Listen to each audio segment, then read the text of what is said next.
#AskDrJohnWatson type చేసి మీ questions అడగండి, తప్పకుండా రిప్లై చేస్తాను. బాలమురళి 3447 ఫస్ట్ మనం కొన్ని పాయింట్స్ అర్థం చేసుకుందాం. మీకు గనక హెయిర్ ట్రాన్స్ప్లాంటేషన్ చెయ్యాలి అంటే ఫస్ట్ మీకు హెయిర్ ఫాల్ ఎందుకు అవుతుంది అనే పాయింట్ నిర్ధారించాలి. అంతేకాకుండా మీకు బాల్డ్నెస్ నిజంగా ఎక్కువగా ఉందా అన్న పాయింట్ కూడా నిర్ధారించాలి. అండ్ ఫైనలీ మీకు మెడిసిన్స్ కానీ, పిఆర్పి కానీ, లేకపోతే ఇతరత్ర ఎటువంటి ట్రీట్మెంట్ కూడా మీకు పని చేయట్లేదు అని మనం ఒక కంక్లూజన్కి రావాలి. అప్పుడే మీరు హెయిర్ ట్రాన్స్ప్లాంటేషన్ వైపు ఆలోచన పెట్టాలి. అలా కాకుండా మీరు ఇంతవరకు ఎటువంటి ట్రీట్మెంట్ తీసుకోలేదు, మీకు హెయిర్ ఫాల్ ఎందుకు అవుతుందో ఇంకా కనుక్కోలేదు, మీరు మీ మనసులో అజంప్షన్స్ చేస్తున్నారు అంటే డెఫినెట్గా మీకు హెయిర్ ట్రాన్స్ప్లాంటేషన్ కరెక్ట్ అయిన సొల్యూషన్ కాదు. ఇప్పుడు మీరు మెకానిక్ అంటున్నారు, బయట డస్ట్ పొల్యూషన్ ఎక్కువ ఉంటుంది అంటున్నారు. డెఫినెట్గా డస్ట్ పొల్యూషన్ వల్ల ఎంతో కొంత హెయిర్ ఫాల్ అయ్యే అవకాశం ఉంది, హెయిర్ బ్రేక్ అయ్యే అవకాశం కూడా ఉంది.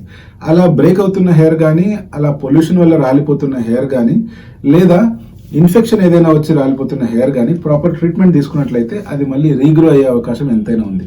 దానికి హెయిర్ ట్రాన్స్ప్లాంటేషన్ అసలు అక్కర్లేదు.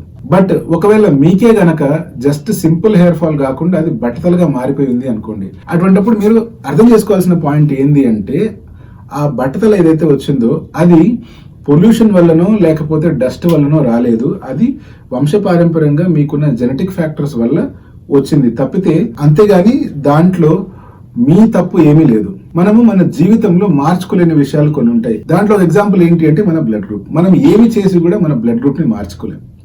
అలాగే మనకు ఏదైతే బట్టతల వస్తుందో మనం ఏం చేసి కూడా ఈ జెనెటిక్ మేకప్ ని మార్చుకోలేం. అంటే ఇంతవరకు అటువంటి ట్రీట్మెంట్స్ అయితే రాలేదు. సో ఇప్పుడు మనకు అర్థమైంది మీకు జెనెటిక్ కారణాల వల్లనే బట్టతల వచ్చింది అని. ఇటువంటి సిచ్యువేషన్లో మీకు వేరే మందులు పని చేయట్లేదు అంటే డెఫినెట్గా హెయిర్ ట్రాన్స్ప్లాంట్ చేసుకోవచ్చు. ఇప్పుడు హెయిర్ ట్రాన్స్ప్లాంటేషన్ జరిగిన తర్వాత ఇనీషియల్ 5 to 10 days కానీ 15 days కానీ డెఫినెట్గా డస్ట్ నుంచి కానీ, పొల్యూషన్ నుంచి కానీ, సివియర్ సన్లైట్ నుంచి కానీ మీరు మీ స్కాల్ప్ని కాపాడుకోవాలి. ఈ పీరియడ్ దాటిన తర్వాత మీరు మీ రెగ్యులర్ వర్క్ చేసుకుంటూ ఒక సింపుల్ క్యాప్ ధరించినా కూడా ఆటోమేటిక్గా మీ హెయిర్ ప్రాపర్గా పెరుగుతాయి. అంతేకాకుండా మళ్ళీ డస్ట్ వల్ల, పొల్యూషన్ వల్ల ట్రాన్స్ప్లాంట్ చేసిన వెంట్రుకలు ఫాల్ ఏం కావు. ఒకవేళ ఈ డస్ట్ వల్ల, పొల్యూషన్ వల్ల ఫాల్ అయినా కూడా మనం ట్రాన్స్ప్లాంట్ చేస్తున్న హెయిర్ పర్మనెంట్ జోన్ నుంచి తీసుకొని ఇంప్లాంట్ చేస్తున్నాం కాబట్టి ఇవి పర్మనెంట్ గా మళ్ళీ గ్రో అవుతూనే ఉంటాయి. సో మీరే గనక మీకు ఎందుకు హెయిర్ ఫాల్ అవుతుంది అని కనుక్కోవాలంటే మీ దగ్గరలో ఉన్న డెర్మటాలజిస్ట్ ని కనుక్కోండి.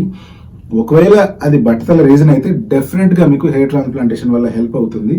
దానివల్ల మళ్ళీ మీ జుట్టు మొలుస్తుంది. అండ్ పొల్యూషన్ వల్ల కానీ లేకపోతే డస్ట్ వల్ల కానీ ఈ ట్రాన్స్ప్లాంట్ చేసిన జుట్టు ఫాల్ అవ్వదు.